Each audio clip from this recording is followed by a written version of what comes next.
Bonjour Édouard Morena. Bonjour. Votre dernier livre s'appelle Fin du monde et Petit Four, paru en France aux éditions de la Découverte. Vous y parlez écologie, vous y parlez jet set climatique, capitalisme vert. Avant d'aller dans les détails, d'abord, que vous inspire ce grand sommet de l'éolien en mer ? Je pense que les discussions, les débats entre États pour essayer de pousser les énergies renouvelables sont toujours souhaitables. Après, je pense que ce qui est aussi important à discuter aussi, c'est dans l'intérêt de qui aussi on fait ces choses-là, et aussi quel est le rôle aussi de l'État, quel est le rôle aussi des acteurs privés en fait dans la mise en œuvre en fait de cette transition bas carbone. Mais je pense que c'est un peu ce sujet-là que j'essaie d'aborder aussi dans mon livre. Dans l'intérêt de qui, effectivement, on va y revenir. Il y a un sous-titre à votre livre, Les ultra-riches face à la crise climatique, et il y a cette expression qui traduit bien ce que raconte votre livre, c'est celle de jet set climatique. Qu'est-ce que ça veut dire ? Alors c'est un terme que j'ai pas inventé, qui a été énoncé par un climatologue britannique qui s'appelle Kevin Anderson. Lui, il parle de climate literati en anglais, mais en fait, il se réfère finalement à ces élites économiques et politiques qui ont une certaine visibilité aussi médiatique, mais que l'on retrouve en fait au sommet du climat, donc des Nations Unies, qu'on le retrouve aussi au sommet du Forum économique mondial à Davos. Donc, ce sont un peu ces personnes qui naviguent de sommet en sommet pour prêcher en quelque sorte la bonne parole climatique. Pour influencer alors. Pour influencer et surtout pour influencer à la fois notre manière de concevoir l'enjeu climatique et aussi pour promouvoir en fait certaines solutions face à la crise climatique. Donc ils sont aussi porteurs en quelque sorte d'une idée particulière de ce que l'on doit faire au final pour faire face à la crise climatique, mais aussi pour essayer de réduire nos émissions. Donc c'est une question de narration en fait. Qui tient la narration ou... Effectivement, la question du récit est très importante. Donc contrôler le récit, c'est un élément assez central en fait dans le débat climatique international, mais aussi rattaché à ce récit, finalement, il y a une forme de normalisation de certaines solutions plutôt que d'autres, et aussi une sorte de mise en avant aussi de certains acteurs comme étant en quelque sorte les moteurs de la transition bas carbone, et ces acteurs sont essentiellement les acteurs privés, les entreprises, les entrepreneurs de type Jeff Bezos, et aussi des crédits carbone, les marchés carbone, etc. etc. Vous parlez aussi donc du capitalisme vert, donc, qui est porté par ce monde politique. On parle de Al Gore, qui est l'ex-vice-président des États-Unis. On va voir l'exemple de John Kerry, envoyé spécial des États-Unis pour Joe Biden pour le climat, pardon. Il était de passage à Paris à la fin du mois dernier. Écoutez ce qu'il disait à propos de la sobriété énergétique et des choix faits aux États-Unis. Et il était l'invité de nos confrères de France Info. On regarde et on en reparle.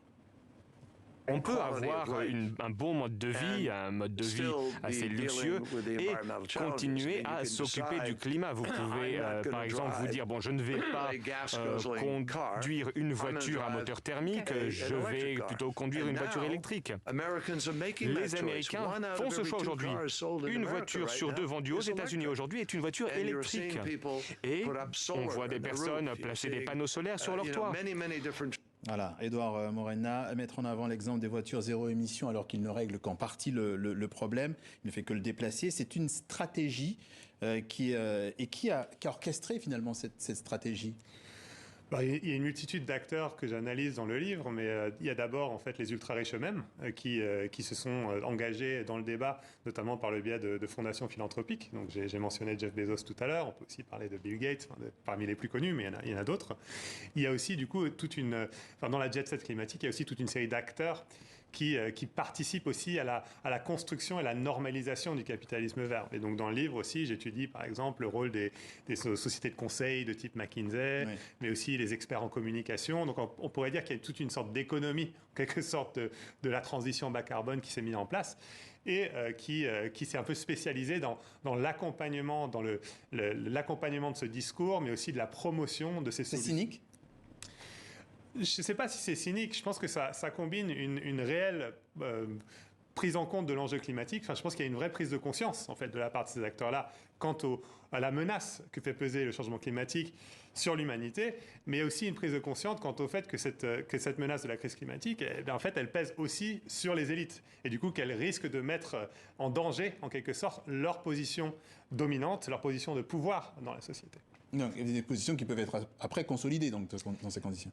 Effectivement, alors du coup, après tout l'enjeu, je pense pour eux, et c'est pour ça qu'on voit ces acteurs un peu mouiller la chemise et s'engager dans le débat climatique, c'est de faire en sorte que la transition bas carbone que l'on porte soit une transition qui garantisse leurs intérêts économiques, leurs intérêts aussi en termes de pouvoir en général, mais aussi qui potentiellement crée des nouvelles opportunités économiques. Et là, l'exemple de la transition des voitures moteurs thermiques à des voitures électriques est un bon exemple de cela. Ouais.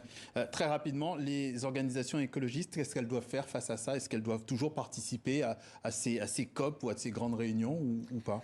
Je pense que ces COP ont toujours un intérêt et je pense que justement il y a deux niveaux de lutte. Il y a à la fois une lutte autour du discours. Je pense que l'un des enjeux c'est de réussir à imposer en quelque sorte un autre discours sur la transition bas carbone qui soit centré sur les questions de justice notamment. Ouais. Et associé à ça, il faut être aussi en capacité de repolitiser les enjeux pour faire en sorte que les choix politiques soient des choix politiques qui servent les intérêts du plus grand nombre et non pas les intérêts d'une minorité. Édouard Morena, on rappelle votre livre Fin du monde et petits fours paru en France aux éditions de La Découverte. Vous y développez tout ce que vous venez de nous dire. Merci d'être passé par le journal de TV5 Monde.